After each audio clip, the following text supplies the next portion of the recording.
This type of violence is not okay.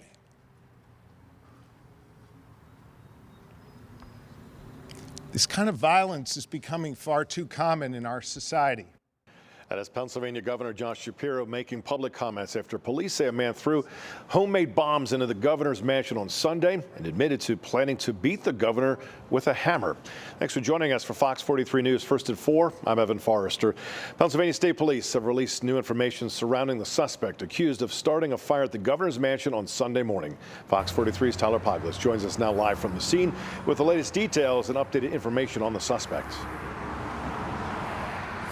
Well, Evan, while we were waiting for his arraignment earlier today, the suspect, Cody Balmer, was transferred to an area hospital for unknown medical reasons. According to state police video from inside and outside home, captured Balmer climbing over this fence here behind me before breaking into the residence and starting the fire with homemade devices, knowing he could have hurt Governor Shapiro and anyone else who may have been inside. Before the fire was even out, it became very apparent that this was not an ordinary fire. In a video that has not yet been released from Pennsylvania State Police, multiple security cameras captured footage showing arson suspect Cody Balmer forcing himself into the historic Pennsylvania governor's mansion and intentionally starting a fire. On Sunday morning, the city of Harrisburg and the Harrisburg Bureau of Fire were the targets, as well as the governor of Pennsylvania, of a domestic terrorism incident. According to Chief Brian Ederline, with the city of Harrisburg Bureau of Fire, around 25 people were inside of the home at the time of the fire, including the Democratic governor, his wife Lori, as well as other family and staff. Balmer faces 8 charges, including terrorism, burglary, aggravated assault, and aggravated arson. According to state police, video shows Balmer throwing a Molotov cocktail into the house through the broken window. After throwing the homemade bomb, flames ignited inside the house.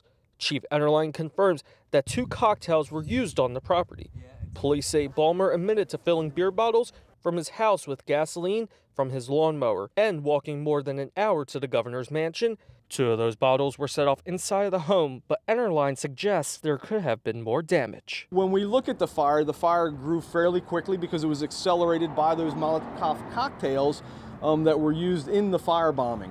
It was a very surreal scene when I got there, about 15 minutes into it, seeing fire coming from the governor's mansion. After Balmer left the property, troopers from PSP Harrisburg Barracks were contacted by a female who said that Balmer was her ex-boyfriend and told police that Balmer told her everything and wanted her to call the police to turn him in. Shortly after the call, a trooper was approached outside of the department headquarters by Balmer, who then admitted he was responsible for the fire and was turning himself in. While interviewing Balmer, troopers say he also admitted his hatred towards Governor Shapiro. Court documents show Balmer continued to troopers, saying he was aware of the consequences and the possibility that Shapiro would be in the house at the time of the incident. Balmer told police if he found Shapiro inside the house, he would beat him with his hammer. State police say Balmer will be transferred back to Dauphin County Prison, where his arraignment will be held once he is released from the hospital. Coming up in the next half an hour right here on Fox 43, we hear from Cody Balmer's mother as well as a neighbor to learn more about his background. Live in Harrisburg, Tyler Poglich, Fox 43 News. All right, Tyler, thank you very much. We'll check back with you later in the hour. Thanks again.